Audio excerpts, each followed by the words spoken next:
Hello, everyone. Welcome to episode 230 of the J Situation Podcast. I'm recording this on September 24th, 2024. How are all you wonderful folks doing today? Yeah, I hope you're doing well. I'm doing pretty well myself. Insanely busy around here, but sometimes it's good to thrive in that. I do believe that. It keeps you sharp. I just finished a wonderful lifting session at the gym. Rehab of a significant injury I had, so it's going pretty well. And for all you lifters out there, it's cool, man. I feel like I'm at the point where things are clicking again. That time in your training when things they're just really moving and the power comes on. It's like, like when the turbo kicks in mentally and physically, it's hard to describe, but it's starting to feel pretty dialed. And it's really insane given that I'm still rehabbing. So I can do some major lifts that like kind of work around the injury while it recovers, and then strengthening the area, stuff like that. So I'm still able to get major work done, and consistency is key. Like 3 days a week minimum of intense training. It's getting me back, dude. So I just wanted to share that. I'm super stoked about it. I'm very excited. So, it's like fresh in my mind. Like I literally just got home from it. So I'm like, yes, I'm like super happy about it. So today's episode is actually a bit insane to me. Maybe not the episode itself, but some of the subject matter. So it's not very often we see things like you're going to see today, or I guess not today, but in the future, when this is published, it'll be published in the morning.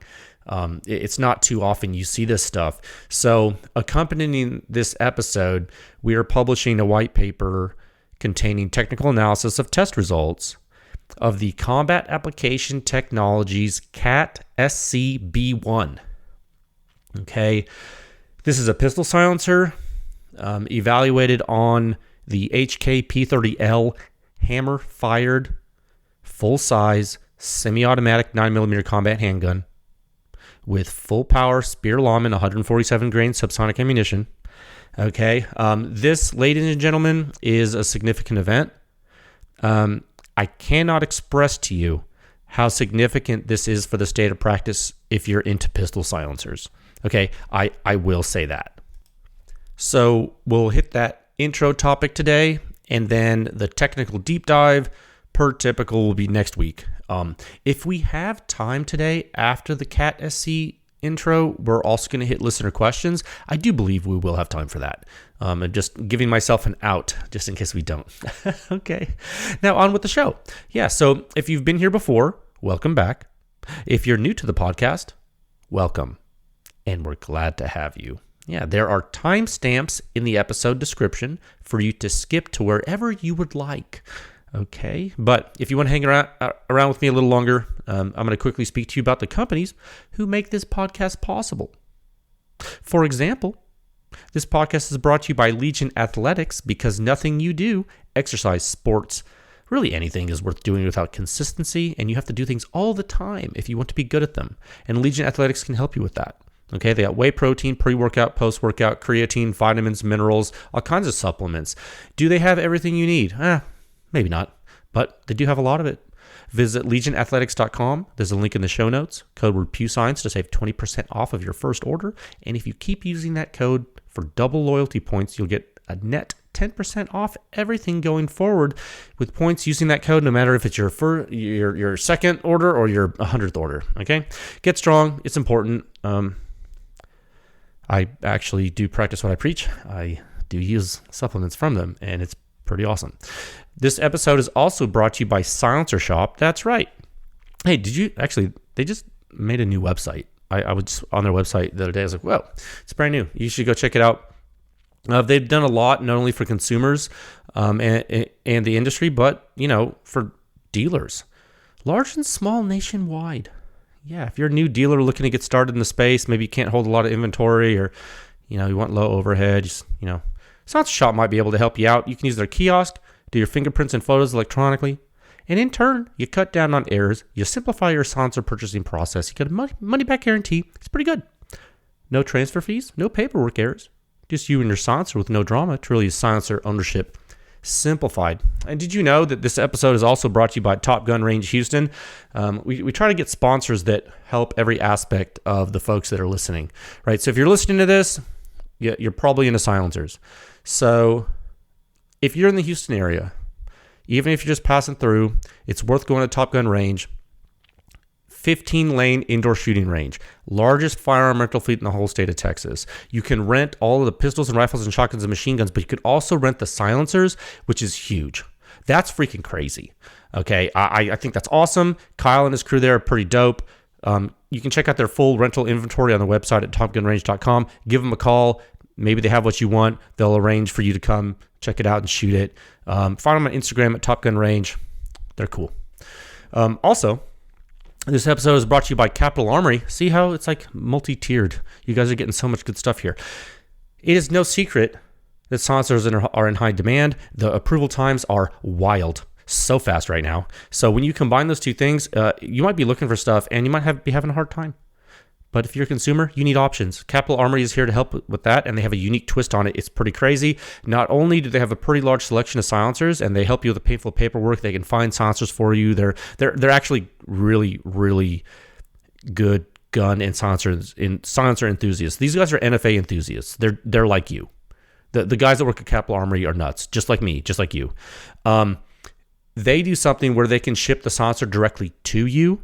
It's crazy. If you live in one of the 42 states where silencers are legal, you can order a silencer in your living room and then have it shipped directly to the same living room. It's great for people who work nights, for folks not near gun stores. It's awesome. So yeah, it's pretty easy. Capital Armory, silencer shipped directly to your door. And finally, and most importantly now and forever, the podcast is brought to you by the Pew Science Laboratory. I'm the technical director of the lab. In the interest of public education, we have chosen to continue this podcast, okay? We sponsor it. We make this happen because it complements the public research effort, which continues to push the silencer industry forward one test at a time. You can visit our website at pewscience.com for the suppression rating. It is the simplest and most accurate hearing-safe rating for your suppressed small arms. It's based on true human inner ear response of the entire gunshot, the whole event, from before combustion takes place all the way until all the combustion is gone. It's awesome. Pew Science is the home of the Silencer Sound Standard. 7 sections. It's the most in-depth and accurate silencer data and analysis in the entire world, almost 5 years running.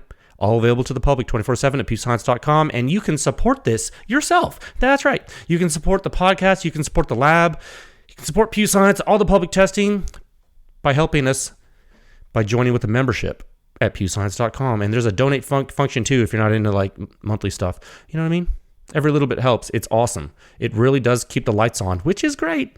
Also, something that's free if you're like, in these trying times of crazy inflation and I don't know what the media is saying with the skies falling, but if it's really bad, something that's free, doesn't cost you anything. Give the podcast a good rating on Spotify or iTunes or YouTube. Like and subscribe, all that stuff. Let folks know that silencers and guns are awesome. And you can normalize the use of suppressed small arms, which is the overall goal for all of us. Okay, so so 2 topics like I mentioned earlier today. Topic 1, Sound Signature Review 6162. The Combat Application Technologies CAT SC-B1 on the HK P30L full power subsonic 9mm. And it's crazy. There have been several pivotal moments in the pistol suppression over the past few decades, and this might be another. So I really want you guys to see how the CAT SB shock technology performs in this modular CAT SC. You're gonna hear another word today. It's a new tech. Talk about both long and short configurations. So it's 2 tests in this report published with today's episode. So this is the intro discussion for that. And then topic 2, listener questions are back. So we're going to head into the 7th solicitation again, and we're going to answer more of your queries. It really has never been a better time to be a silencer consumer, I believe, in history. So we'll see what types of things you folks are wondering about in listener questions. Let's move into topic 1 at a time of 9 minutes and 39 seconds. Okay, sweet. I'm telling you, this day has been awesome. This week has been awesome. It's only Tuesday. Isn't it awesome when your week starts off just like really great. So it just gets better. You just build that momentum, and then it's Friday, and you realize you work 7 days a week, so it doesn't matter. Topic 1, sound signature review 6162, Cat SC, guys. On the HK P30L.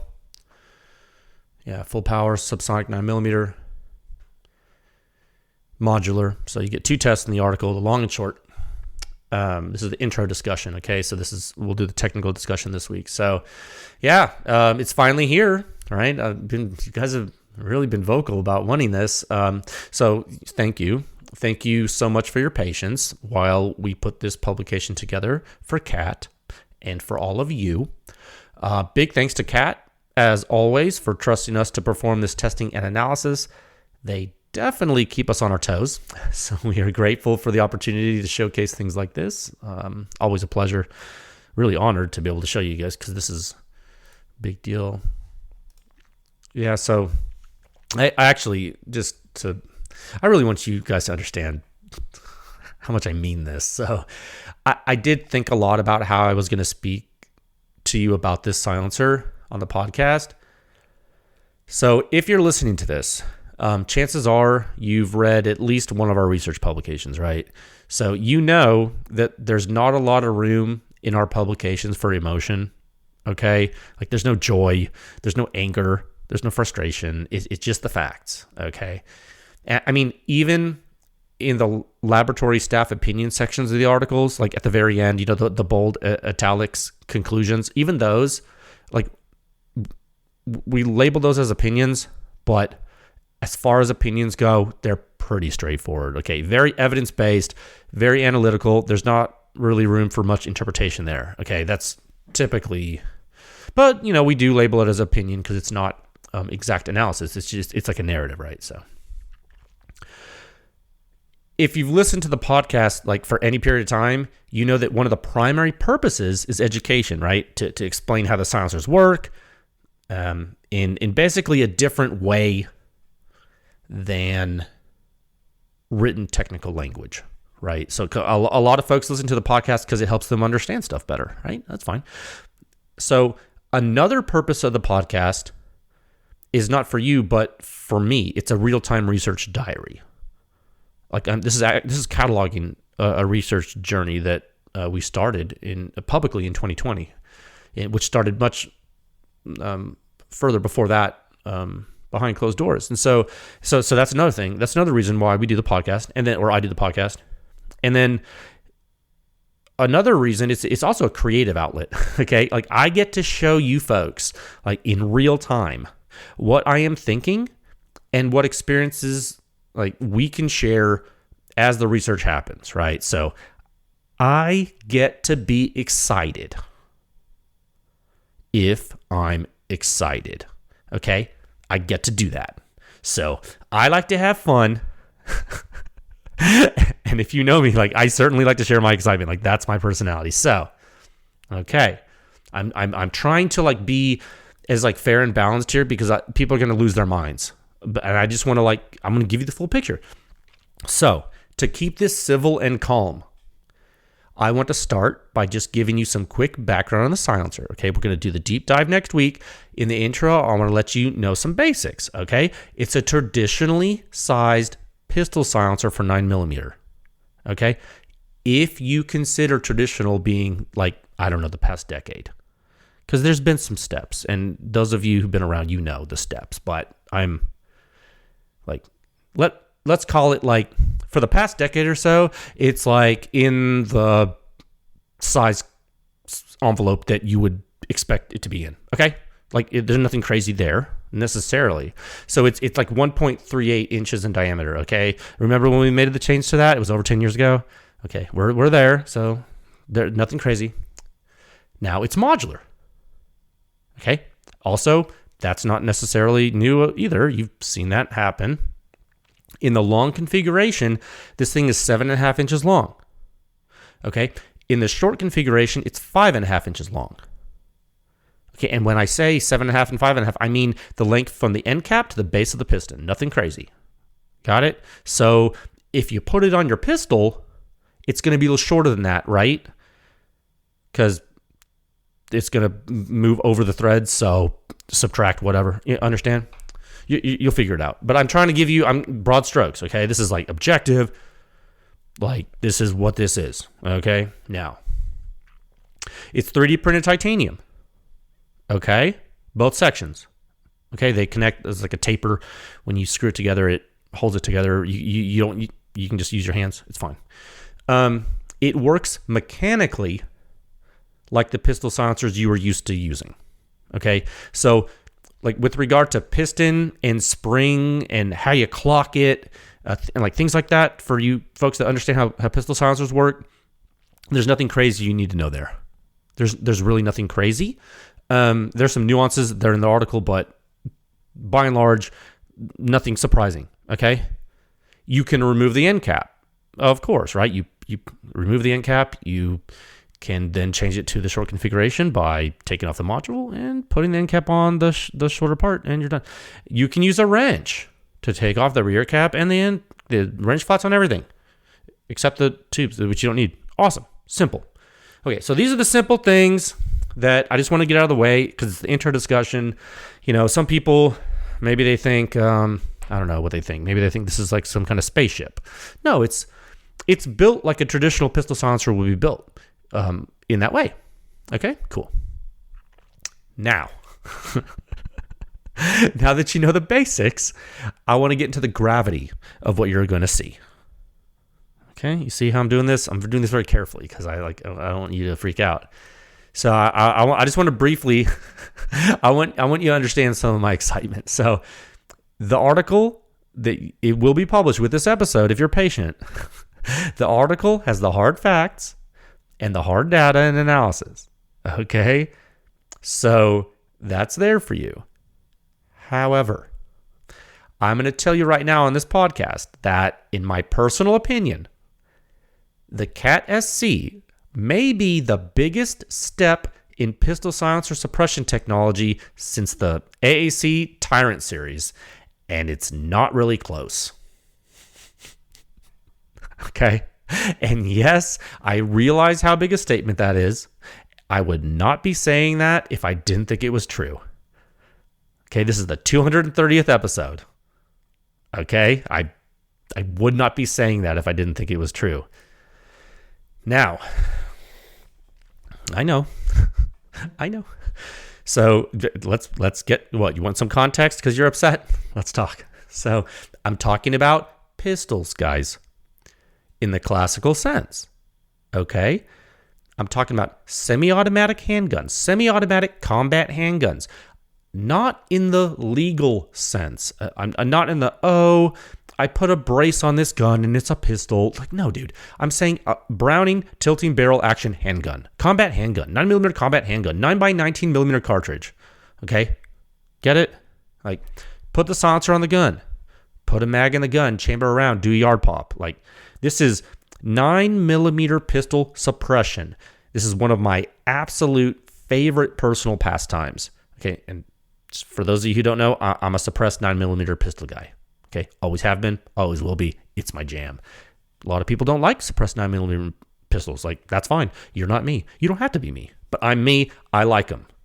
So this is my jam. Like, this is this is what I get excited about because, yeah, rifles are cool, but like suppressed pistols, bro. Like, it's my thing. So when I tell you the Cat SC is a big step in technology, like, I'm not exaggerating to you. I'm not. It's not hyperbole at all. Like, I'm not saying, oh, it's Hollywood quiet. No, or like whatever people say about silencers like on YouTube. No, I'm not saying that. I'm telling you, in my opinion, there are 3 steps in pistol silencer suppression history that I personally use as benchmarks. I'm not saying you have to agree. I'm saying these are mine. These are my benchmarks for pistol suppression. The first benchmark for me, it's the HK Mark 23 silencer from Knight's Armament.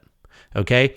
All modern pistol silencers owe Knights for that piston design and for basically forging the way forward in what to do, how to make these things work properly, like full stop. Okay? That is the commercial and military first step in getting all of these things going. For me, that's my first step. Okay? Cool. The second step, AAC Tyrant family. That's my second step. I mean, and again, I think I've talked about this before. There are several amazing pistol silencers that were created after the Knights can. So there's actually several. I'm not downplaying any of them. I mean, no disrespect. I am not trying to leave anything out. But I will say, when it comes to a shocking level of performance, the AAC Tyrant series, it gets the crown, I think, for the second big monumental step. I think that. I mean, that's my opinion.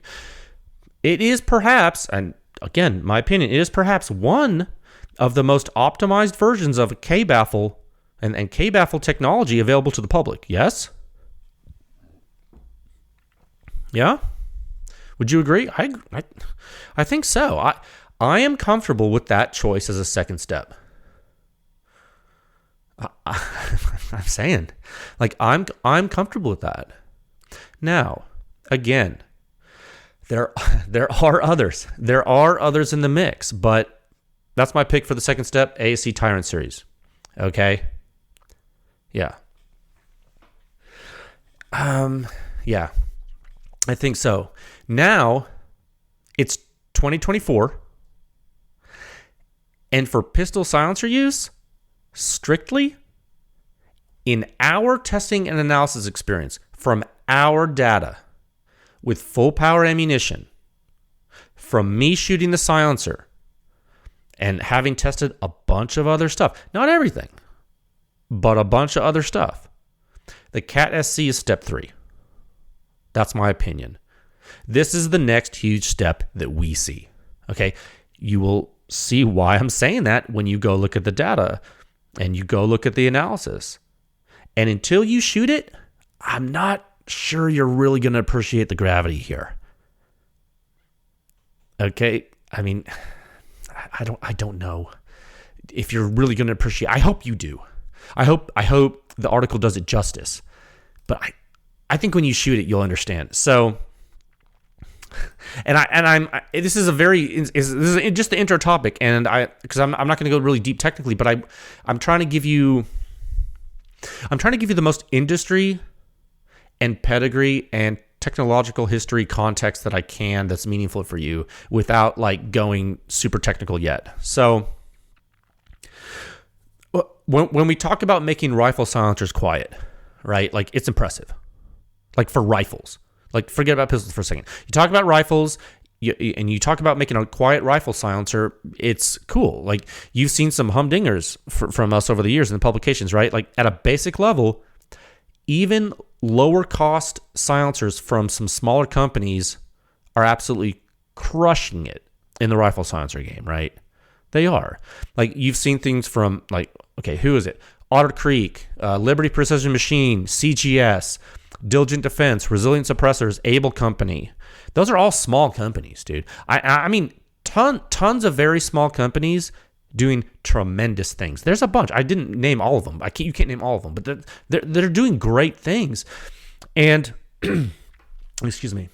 In addition to that, you have extremely novel things happening too. Okay? You have companies like PTR, CAT, Huxworks, all kinds of crazy stuff going on. Some new, some iterating on designs and getting better. It's a space race. There's a lot of amazing things happening. And there are situations where if you shoot an AR-15 or a bolt gun with a silencer from all these companies, you say to yourself, holy crap, like, I can't believe rifle suppression can get this good. I seriously can't believe I'm containing an explosion from a full power intermediate rifle cartridge, or even a full power rifle cartridge like 7.62 NATO. And I'm making things sound like this. This isn't nut. Like, are these people wizards? Are they magic? I mean, possibly. Like if you didn't know any better, like, you might say it's magic, right? Like, I wouldn't fault you for it if you didn't know how silencers worked. You might be like, this is sorcery. If you heard like an unsuppressed rifle and then you put one of these high performance rifle silencers on it, you shot it, you're like, this is madness, right? Excuse me. You'd be like, this is madness. It doesn't even make sense. So I'm painting a picture. Now, think about everything I just said about rifle silencers. Okay? Then move regimes. Then talk about subgun silencers. You could say similar things. Yes? Sure, you could. If you're so inclined. Maybe not to the same degree with all of those same exact companies, but you could, in fact, make an argument that there are insane things available that you can purchase right now in the subgun silencer space. Yes? Okay. We have the data. Go look at it. Okay. Now, think about every other freaking silencer host you can think of. Think about it. And think of the one type that always appears in the movies, in the TV shows, like in the books. What do people who know nothing about silencers think about when you talk about silencers? What do they think about? Center fire pistol silencers, full stop. That's right. You can argue if you want. This is correct. Okay. The layman, when you talk about a silencer, the layman thinks screwing a silencer onto a handgun and going pew pew, right? Right? They do. So we are now, that's the context. We are now at the point where you can put a pistol silencer on your 9mm handgun, use full power defense loads, shoot the thing, and laugh. Yes. The level of suppression from the Cat SC doesn't even make sense. Okay? You're going to see the suppression rating at the muzzle and at the ear, and you're going to laugh because it's laughable. It's literally laughable. And that's not even the craziest part, dude. Remember what I told you a couple of minutes ago, or whenever I said it earlier? It's modular, right? Okay, cool. In its full configuration, 7.5 inches long, right? Cool. If you remove the front section, 5.5 inches long. Okay. Look what it does in the short configuration. Guys, it's not normal. We have never seen anything like this. We have not. We have not. I'm telling you. You might have in your special place that you live. Not where I live. So I don't know. I'm just telling you, in our experience, this is crazy. So, like, I was thinking about this too. You know how, like, when you have a modular 9mm pistol silencer and you shoot it in its full configuration, you sometimes get stuff blasting back in your face. You know what I mean? Yeah, not with this. And you know how sometimes when you take off the front of the silencer to make it shorter, it gets super loud and it's not really that fun to use? Not with this. You know how sometimes the silencer is kind of heavy, so it throws off the balance of the pistol? No, not with this. No. I want you to look at this article. I want you to see what the SB shock technology they used in the silencer does. I know we have not tested every 9mm pistol silencer out there on a pistol. I know. But I am telling you, this isn't close to the other stuff, guys. It's not like one of those neck and neck things. This is a different sport. This is one of those big jumps. And it's not... guys, I mean, this is a semi-auto host. Okay? Like, you see what I'm saying, guys? We have seen some big jumps. Like, okay, we saw the PTR Vent 1 not too long ago, right? On bolt action. It was starching stuff in muzzle suppression rating on 308, right? Like, and love it or hate it, that silencer is starching things. It is. It's really nuts. That's on a bolt gun. Cool. Guys, now you have another silencer from a different company on a pistol absolutely starching things. Okay, and this is on a semi-auto platform. This is a complex system, and it's doing work. Okay, guys, there are multiple suppression rating categories being jumped here. The performance gap is non-trivial. Go look at the data. Okay, and I'm trying to give you information before we go into the technical deep dive next week, but because I know you're going to want more. I mean, you'll have it in the article, but let me just say this. If you own a really, really high performance pistol silencer, like, I don't know, like an AAC Tyrant 9 or a CGS Mod 9 or like a Rugged Obsidian 9. And I know the Rugged Obsidian 9 is not published yet, but it will be. I thank you for your patience. Believe me, you'll get that too. If you own silencers like those, I want you to take your silencer, go find someone with a Cat SC when they get sold and approved, whatever, or go to one of those public suppressed shoots or whatever, and I want you to shoot them back to back with real full power ammo. You're going to lose your minds. You're going to lose your mind. This is what pistol suppression should be. Finally. I was actually losing hope. So I was like, look, no offense to any companies out there. I was getting frustrated because I'm just look at the data. Like, I am so happy that companies continue to push the envelope. This is one of the several intentions of Pew Science. Let's figure out how far we can push this. Yes? It's another rung on the ladder just got climbed. And do I have a vested interest in pistol silencers? Yes, I love pistol silencers. I'm a pistol silencer guy. That's part of why I'm so excited about this. I get to be excited. I will not apologize for that. I will not apologize for getting excited about something that's awesome. Okay? It's cool. So go check out the article. I can't wait for people to shoot these. It doesn't even make sense to me. It shouldn't be this good. It really shouldn't be, but it's good. I mean, you look at it, you're like, really? It does, dude. It's that SB shock technology, that the little tweaks they did. Oh, I wanted to be like, it's so simple, but it's not. But like in hindsight, you're like, oh, of course. Isn't that great? Like, I talked about that with the PTR Vent 1. Remember when I was talking about the technical discussion? Like, in hindsight, I'm like, oh, of course. But like, until you see it, you don't think about it.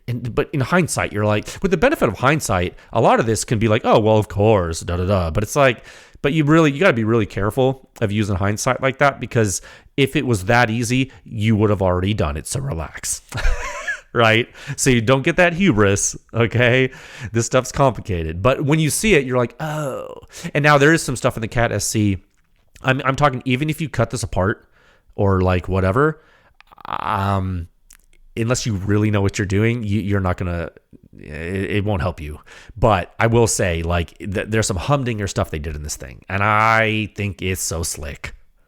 It works so well. Oh my goodness. I really, go shoot it. Shoot it and tell me what you think. Pick a bunch of pistols. That's what I really want you to do. Pick everything. Use a Glock. I don't care. Put this on a pistol. Dude, the back pressure is not there. It's not a normal silencer. It's not a normal pistol silencer. It does not put anything back in your face. I know. Pick your favorite pistol and put it on there. I know. I cannot wait to talk about this technically next week. Okay, as is tradition. It will be cool. Let the data marinate for now. And what I tried to do, I didn't want to hype this, like, oh, he's hyping it. No. I'm not hyping it. I'm telling you how excited I am because it performs well. And if you don't understand the difference between those two things, maybe this isn't the podcast for you. Okay? Because this is how we roll. Okay, we're going to move into topic 2 at a time of 33 minutes. And 35 seconds. Oh, perfect. Okay, see, I knew we were going to have time for listener questions. I didn't want to go super deep in the technical talk in the intro talk for the Cat SC, because just the article speaks for itself. And then next week we'll go deep dive and you'll be like, oh my God. I'm like, I know. 1 second. So topic 2, listener questions are back. Yes, they are. And we're going to head back into the 7th solicitation. We're going to answer more of your queries. I do believe, and especially in context with the last topic, that it has never been a better time to be a silencer consumer in history. I do believe that.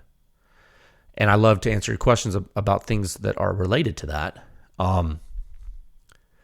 So, and I don't know if you guys know this, but like, if you're new to the podcast, we do these listener question segments. We've been doing them for like years now. And so there's a metadata tag. You'll see that on today's episode at pewscience.com/podcast on episode 230. You'll see, like, it'll have like a listener questions tag, like in the little metadata tag, subtext to the post. And if you click that, it's gonna pull up every single episode with listener questions so you can like go wild and like find them and listen to them. Okay. And this is the 7th solicitation. So we're going to, I'm going to open the spreadsheet here because we have a master spreadsheet that we've created with all of your queries. And it's nuts. I'm honestly, like, I know, like, I'm on a little bit of pre-workout. Well, I'm on a lot of pre-workout because I had that awesome lifting session earlier. And I know, like, that's making me a little hype, but, like, I am also super hyped for the SC article. I have some finishing touches I need to mess with on it, but it's going to be dope. So I can't wait for you guys to see that tomorrow. So, okay, here's this. I just got the spreadsheet up. We are in round 7. And so what we'll do is, let me summarize where we left off, because some of you might have forgotten. If you want to go check them out, you can. You can go back to the old episodes with the metadata tag. Last time the last question we answered was question 510. That would be sub-question 8 of the 7th solicitation.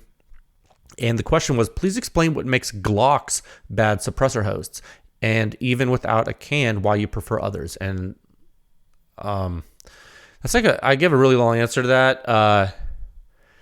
So like that was like 2 questions. I told this later gentleman, I said, hey, look, I'm talking about lock time. I talked about like my preference about Glock versus other pistols. It's just like, it was really just an opinion.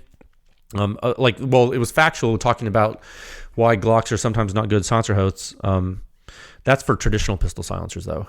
And so if you want to know more about that answer, which is pretty in depth, please go back to the episode where we answer that by using the metadata tag, and you'll learn something. So we'll kick off this one. Question 511, sub-question 9. Home gym updates. It's topical. Yeah, great question. Yeah,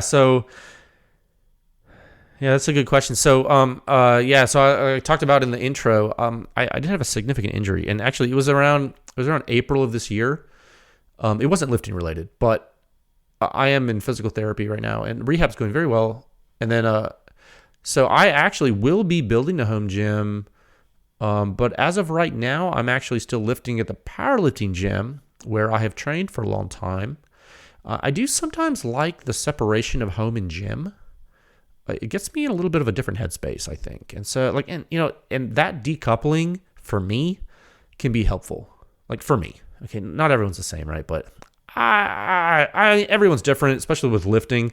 I think it's all about what works for you, what works for you logistically. I think because I can still swing making the trip to the gym most of the time. It's been beneficial for me personally, like especially mentally, I think. Now, I will say, on this home gym topic, dude, like, there are some really killer equipment options available for purchase nowadays. Like for a home gym, it's nuts. Like they even have full power racks you can buy, like that attach to a stud wall in your house, and you can fold them in when they're not in use. It's so crazy. Like let's say you don't have a lot of space in one of your rooms or like your garage or whatever. You can buy a foldable power rack that you can still use to squat like big weight from. And you do pull-ups on it, whatever, right? Bench press. And when you're not using it, you fold it against the wall. You get your car back in the garage, you're good. It's nuts. That's so cool. And they're like high quality too. It's not just like some chintzy thing. It's like there's like actually like name brand companies doing it. So another thing that's cool, the quality of the barbells nowadays is so nuts. Like you can get some really nice things. And I think when that sort of thing starts to happen, that means even the stuff that's really good, that like used to be top of the line, is now pretty affordable, right? So like there's a trickle down effect, I feel like. It's just advancement. It's like anything, right? Like, okay, like even the worst computers now are like 100 times better than the top of the line computers 30 years ago, right? Remember like when we were like, oh my God, you have 133 megahertz clock speed. What are you, NASA? It's like, you're like $3,000 computer. It's like 133 megahertz Pentium. You're like, oh my God, he's a Pentium. Oh, he's rich. Poor Intel now. Oh, how the mighty have fallen. Yeah, no, I will say this. No, so on the home gym thing, since I'm a former competitive powerlifter, like I did, like that's the sport I competed in. So, wasn't super awesome at it, but it was the sport. that I did. And, being an engineer too, the home gym stuff, it's a topic that it's pretty close to my heart, man. I mean, because you don't want to skimp on your bar. Like, especially if you're lifting big weight, like get a bar that uses good steel and it's built right. And you ever been to one of those weird commercial gyms and then squatted with the bar and it bent the bar? I've seen that happen. Like, if your bar doesn't have adequate strength and ductility for the weight you're lifting, like, you could die. Like, seriously. Like, okay, typical IPF regs, like International Powerlifting Federation, typical regulation, it's 29 millimeter diameter, right? There's nothing wrong with using like a 28.5 millimeter diameter bar, like a Texas Power bar or something like that. And there's also nothing wrong, in my opinion, I don't think there's anything necessarily wrong with using a 27 millimeter diameter deadlift bar. Like, if you're really if you're really into that, like just for deadlifting. Although we will not respect you as much, right? No, it's a powerlifting joke. Got it? Okay. Hey, thanks for the question. I probably lost a lot of people on that one. Question, that's okay. You need to lift weights. It's important for you and your family. Question 512, sub-question 10. HK45 compact tactical test host. Widely available, cheap for HK. Better host than FN tactical. I don't know, sir, ma'am. Could be. Huh. The FNX45 is a pretty good host, sir, or ma'am. Are you saying that the HK45 compact tactical is a better host than the full-size FNX45 tactical? I'm going to need you to cite some sources on that. Do you work for HK? No, I actually can't remember who asked this, but I don't think it was the guy from HK that I... Wait, are you serious? Look, are you comparing the HK45 compact tactical with a compact FN, like FNX hammer fired gun on 45 caliber? Are you doing that? Like, not full size? Because saying that a compact handgun is a better silencer host than a full size handgun, that's a bold claim, sir or ma'am. Is this what they call rage bait? Like, I've seen that term used by the children. When someone makes a comment they know is inflammatory, like just to elicit a response. Are you trying to make me unreasonably upset? It's not going to work. I'm in too good a mood. No, I'm just kidding with you. No, HK45 compact tactical. I mean, I'm going to disregard what you said about being better than the FN because I'm not sure that's true. I don't have any data to back that up, especially considering the work that FN does with their pistols with silencer development. I mean, they're no slouch. Look, despite what you think about FN or HK, you got to recognize, like, real recognizes real. And these are both incredible companies doing incredible things. I just don't know that you can make that argument. Now,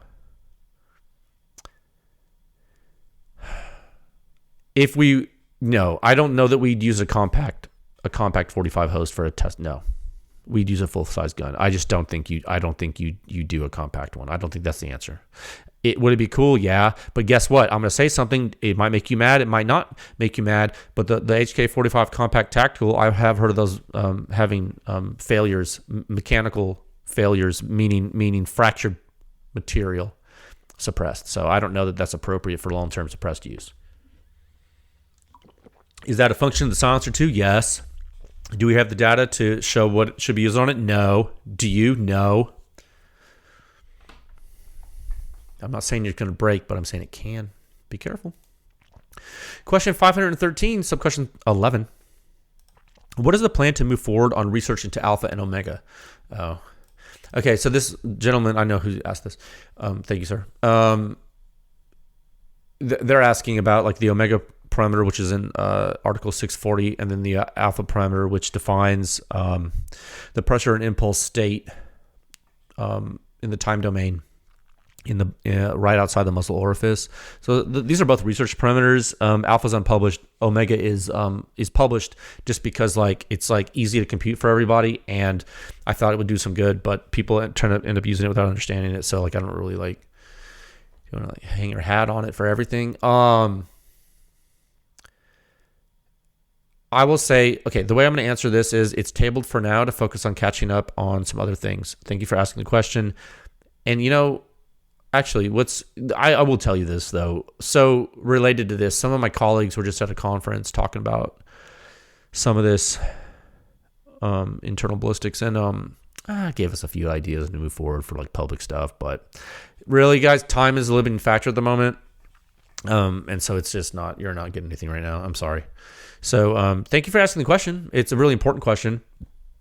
And I'm sure other folks are wondering too. So I'm sure they're glad you asked. Okay. Sorry, I don't have a better answer for you to make your day. Okay. Question 514, question 12 or sub-question 12. What do you look for in a pistol to be a good suppressor host, and why? For example, striker versus hammer fired. This is really interesting that you guys are, and I didn't plan this. This is just like, I guess, just the sequence of the questions, and these are answered in order. So this is topical. It's a topical questions. I did not plan this. So, what do I look for in a pistol to be a good suppressor host? So, I've always been a really big fan of double action, single action, hammer fired guns. It's probably just because of my age, I would guess. Just because I'm a little older, and that's what I learned on. You know what I mean?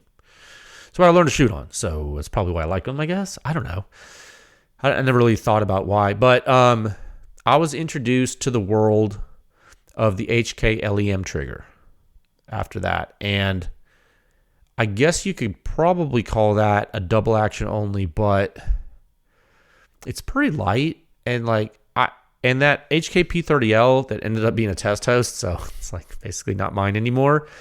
There's a short reset modification on it from Gray Guns and that Bruce Gray company, and that has just been such a joy to use. And it's not that I don't like striker fire pistols by any means. It's not that I don't like them. It's just that like pistol silencer technology and hammer fire guns have always seemed to go really hand in hand, because I've always felt like the hammer spring offered some more help for the cycling on those pistols, suppressed, I guess. And I've always felt like they were smoother. I know that's probably not technically accurate to say. That's probably not technically accurate to say now that I think about it, but I mean, it can be in some cases, but that's not really a good reason. But because there's spring resistance in a different way. Anyway, for the striker, so I think I'm also a little biased in pistol preference because my first pistol was a SIG P226, and that pistol just happens to be an exceptional silencer host. It just happens to be. Like its lock time is just chef's kiss, man. It's just so good. So, like, with traditional pistol silencer technology, we've always wanted handgun hosts to have favorable lock time, right? And I swear I just talked about this. This is probably just in the question earlier where I left off in the last listener questions episode. This is so crazy. And like, we talked about lock time, and so take the Glock. So you shoot a Glock. One of the really cool things about the Glock system is that they're really, really reliable, and they can cycle with all kinds of really garbage ammunition and just run, right? It's just one of those. It's like a Honda lawnmower of guns, right? It's one of Glock's huge benefits. But over time, what we've sort of seen is that when you suppress a Glock, the ejection port blast is a little more intense and the lock time seems to be a little short, which I think leads to that. But as pistol silencer technology has advanced, I think we've seen pistol host choice not matter quite as much. And like even with the AC Tyrant series, the way it worked, and this is really coincidental, but again, the paper we're publishing with this episode for the Cat SC, it's showing you a silencer, I think, that might just make pistol silencer choice easier. I mean, we haven't tested on a Glock yet, but if I was a betting man, I bet it does pretty good. Like, that silencer is weird because, like, its early time flow rate's super high, and that means the earlier unlocking of the host is, like, not necessarily as big a problem. Now, I mean, will we know for sure until we test it on a Glock? No, but we will know eventually, and plus everyone's probably going to buy it and put it on a Glock and tell me anyway. Oh, it sounds great, but cool. It probably will. So I hope that answers your question, sir. What do I look for on a pistol? Like, I don't know. That question might be irrelevant soon. I don't know. Isn't that crazy how technology can completely change, like, the premise of something? Wild. Question 515, sub-question 13. This is getting weird. Are there any other research parameters that we are ready for, similar to how alpha was introduced? Oh, man, you guys are, like, getting too smart. We've educated them too much. No. Yes. However, here's my plan. Actually, we have chosen a little bit of a different direction. And what I have been doing, I don't know if you've noticed this, but what I've been doing on the podcast is slowly introducing more technical concepts, like in the technical discussions of the articles, and I'm giving you little tidbits all the time. You just don't know it. You've learned so much. You might not even understand. You might even not even be aware, because you notice I'm adding a little bit of complexity step by step by step, and it's kind of like sneaking little bits of vegetables into your meals. It's good for you. How can you have any pudding if you don't eat your meat? Question 516, sub-question 14. What is your go-to 9mm pistol suppressor host and why? Are you serious? 1 second. Oh my God, dude. See, I guess what I could have done is, like, group these questions together, but I'm just doing this like we've done for years. I literally transcribed them in order. Okay, my go-to 9mm pistol suppressor host, SIG P226, SIG P210, anything FN makes, just because they test the crap out of their stuff suppressed, HK P30L. All of this based on lock time, cycle smoothness, and durability and reliability. That's it. Some pistols just can't take it, and some silencers can't take it. It's wild. And one thing that I really like is actually, and this is, I think, reasonable to say, one thing I really like is liking a pistol and then suppressing it. Okay, I wouldn't want to suppress a pistol I don't like just because it's a good silencer host. Like, if that makes sense. Like, I'm not into, like, oh man, you got to get this gun because it's such a great host, but the gun sucks. And spoiler alert, by the time the year is out, I'm going to be we have some things to show you. And it'll be cool. It's one of those stupid things we did with, like, just for the state of practice to show you that's going to drive that point home real good. But you have to stay tuned. Oh, there's a backlog we got to clear before I get to that. But anyway, thanks for the question. I hope that helps. Question 517, sub-question 15. How are we doing on time? Hold on. 53 minutes? Oh, man. Let's do more. Okay. Sub-question 15. Can you discuss the physics of light and heavy suppressors on 10-inch and 16-inch barrels? Dumb nerd here. Oh. I don't think you're dumb. Don't. Hey, give yourself more credit. This question's actually really complex, and it might not even be easy. Can you discuss the physics of light and heavy suppressors on 10-inch and 16-inch barrels? You're not dumb, dude. That's a good question. So, okay, how am I going to answer this? So this person is saying, like, physics of light. Okay, so he has a 10-inch barrel and a 16-inch barrel. And he has a light silencer in weight, like a silencer with not a lot of mass. And then he has a silencer with, like, a lot of mass, like a brick. Okay, and he's saying, like, what's in these 4 different items, like, what's the combinations of stuff? How does it work physically? Okay. I would say first, sir or ma'am, silencers are complicated. So let's forget about the silencer for a second. Okay? Pretend the end of your barrel it just has a lump mass on the end. A light mass and a heavy mass. Okay, cool. So when you shoot the rifle, the bullet starts to travel down the barrel, yes? Then you start to recoil, like move backward a little bit, and you get like a precursor flow out of the barrel, right? Then your bullet leaves the barrel. And somewhere between when you pulled that trigger and when that bullet leaves, the muzzle position is going to shift a little bit. Whatever coordinate system it shifts, it's going to go back or up or down. It's moving. Something's moving. Okay, if it didn't move at all, that'd be awesome. But it's probably going to move because you're a human, and that happens. So that happens.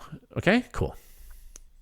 Now, let's think about when you put a silencer on the gun. What we have noticed, anecdotally, is that if you hang a big, heavy silencer off the end of your barrel, your point of impact shifts. Now, that may be due to the end of your barrel being moved and the recoil cycle being different because the mass is different. So that maybe the gun moves differently after you pull the trigger. I'm being very simple in what I'm saying, but you follow? Now, another thing that happens is that the silencer can induce different gas dynamics on the bullet after it leaves the barrel.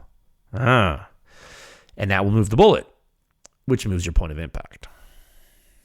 So, you asked, discuss the physics of light and heavy silencers on 10-inch and 16-inch barrels. I think that the shorter the barrel, the stiffer the system, and during initial recoil, stuff could potentially move less, but not always. And so it may be possible that shorter barrels are less influenced by mass. Less influenced by mass-induced point of impact shift from silencers, maybe. But again, it would have to change the way your barrel is moving before the bullet leaves, right? Now, with regard to the gas dynamics pushing the bullet to one side inside the silencer, it probably doesn't matter how long your barrel is for that. Yes. So it's going to happen regardless.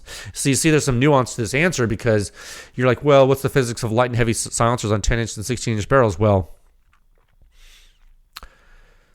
silencers change point of impact through a couple of different mechanisms. So you got to isolate those variables. It's complicated. You pull the trigger on a rifle or pistol or whatever, and then something happens, and then the bullet leaves. So the time between the something happening and the bullet leaving, things can move. And when they do, your muzzle's in a different spot. How close to the spot it was originally in can you keep it, I think, is probably what people who shoot accurately do. Right? Or precisely do. Yep. Hope that helps. Question 518. So question 16. I would like to build an 11.5-inch mid-length AR. How particular should I be about gas port size? What a good question. We haven't had this question in a bit. Good question, sir. I think I remember who asked this. I'm going to assume you're doing this for silencer use, right? I would say get whatever barrel you want and then get an adjustable gas block or some other way to adjust the gas, like maybe like a BRT gas tube or something. Don't get like an adjustable carrier. Get like adjust the gas at the source. It doesn't have to be an adjustable gas block. You can use a BRT tube. If you so it doesn't have to be adjustable gas block if you don't want it be. Now, it's hard to know what port size you would really need for you because there's so many different silencers, right? Like one cool thing is that if you do only use one silencer, you can set your adjustable gas block and forget it, and then you're done. And it's like one-time adjustment, right? And then if for some reason you change silencers or muzzle devices and your back pressure changes, then you have an option to adjust the port size to dial it in for your liking. Or maybe if you change ammo types, you can adjust the gas port size. With regard to functionality, that's really cool. You can give yourself some conservatism, maybe overgas a little bit if you really need it, or maybe you can dial it in to like be a race car. It's your choice. Adjustability is great, and you got to keep in mind though. Keep in mind on some of these adjustable gas blocks, if you do set it and forget it, and you don't clean it for a while, by like exercising that screw, like screwing it in and out, it could seize up.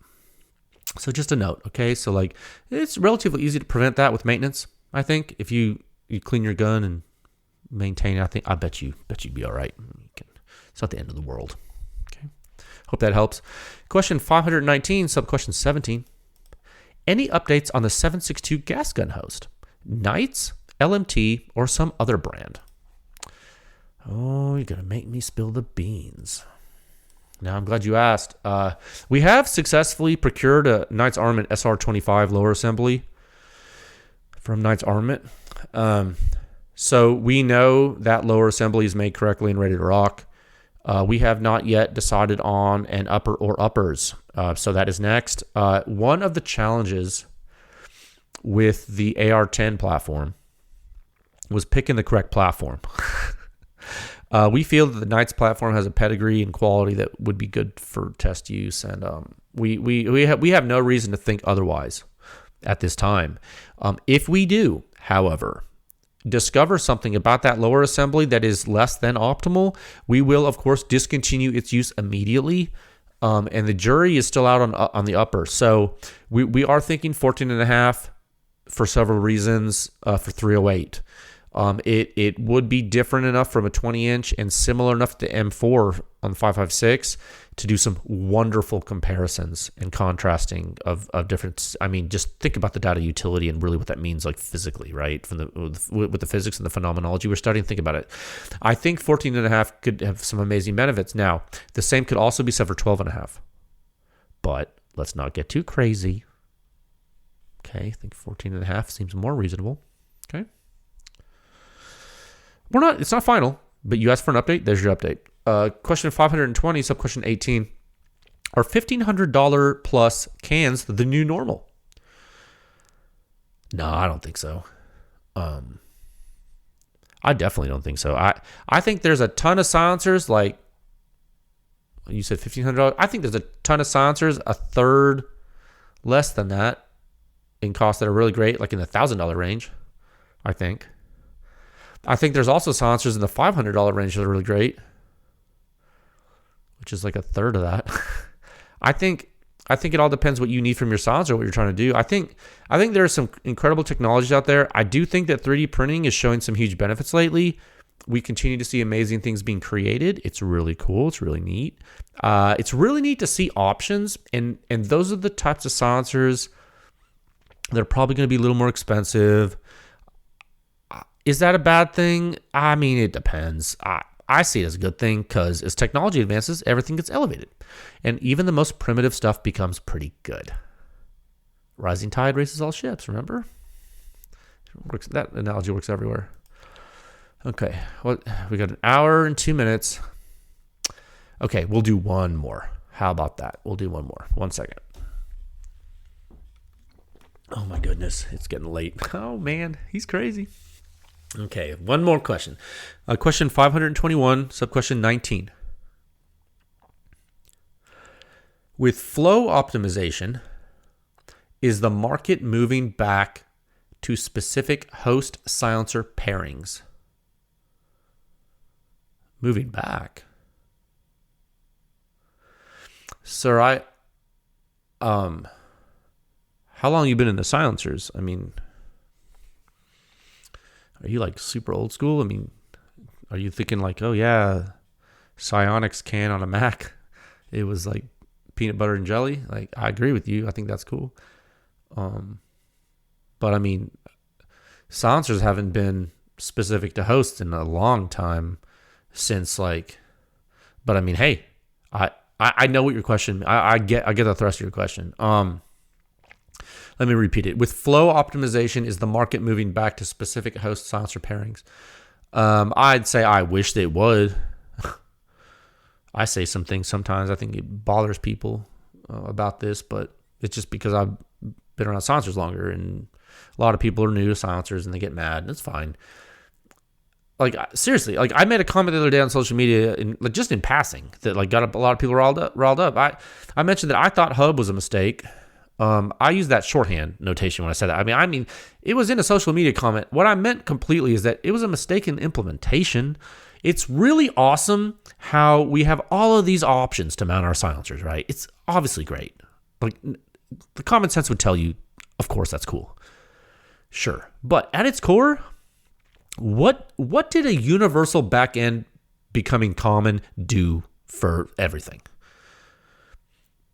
What did it do? Like, I'm talking like all the way up the chain. It made silencer companies pay less attention to weapon system, I think. Or let me put that a different way. It didn't help them pay more attention to weapon system. I mean, these are facts, dude. You literally have a ton of silencer you can physically attach to any gun you want. Well, good job. Cool. It's an engineering nightmare, but it's also an engineering dream. You can look at this from both sides. You can love this or hate this, and you can both be right. You can both be right. This universal mounting stuff, it gives you infinite possibilities, and one of those possibilities goes directly to your question, sir. Specific host silencer pairings. Okay. Some companies do that now, like Knights Armament and SIG. If you make the silencer and the gun, wouldn't you think it's best to make sure they work together? I think systems like that are awesome. It makes sense to me. It makes sense to them. They're pretty big companies. Okay. Dude, that's one of the reasons shooting a Mark 23 and the Knights Armament can is so awesome. They are literally made to work together as a system. I don't even care that it's not that quiet. It's so old, whatever. But it's amazing to shoot. It's amazing to shoot. Like, and if you haven't shot it, I'm sorry. I like, oh, he has something rare. We can't. I don't care, dude. It's an example, and we have it, so I'm gonna use it as an example. It's really good, and I love stuff like that. I think that's dope. Like, okay. Here's another common example you might have never shot: an MP5 SD. That is amazing. The ported barrel and the silencer that's made for it. You can't just put any silencer on it and hope to get the same performance. What, you think you can... Anyway, I'm going to get in trouble if I go further on that. And the night stuff, like, I'm not going to go into that. I wish the market would move to doing that, sir, like what you're saying. But you know what? At the same time, part of me loves the flexibility we have. I'm not... Look, I share your desires to tinker, obviously, right? Through the Pew Science effort, we have found incredible performance from some silencers, right? So it could be that you could take that SIG rifle or that Knights Armament rifle and you put on a different silencer that maybe we've tested at Pew Science, and maybe you get performance that's like way higher than the SIG or Knights cans could have like possibly given you. And like SIG and Knights are like, oh my God, this is so much better than our silencers. That can happen. It probably has happened, but that type of thing can happen. So this whole thing can go both ways. This whole thing can go both ways. Hub and universal mounting and universal silencers can be terrible, but they can also be one of the greatest blessings of all. They can be one of the greatest blessings. It really depends on the knowledge applied to their use. Okay? And with consistent testing and analysis, we can help to ensure that the knowledge spreads far and wide. Okay? We want everyone to know how this works. That way there's less problems. Get me? I think that if you abide by those basic tenets, I think we can trend further toward the good outcomes instead of the bad outcomes. Okay, it's like that the scales of justice with the blindfold lady holding them, and it's like you want more good than bad. You want to tip the scales to good. And I think your question, sir, is a great one. You know, is the market moving back to specific host silencer pairings? No, because there's things that are actively fighting it. But there are some companies that are stubborn. Why are they stubborn? Well, because they want military contracts, and the military figured out long ago that you want the thing to work together. But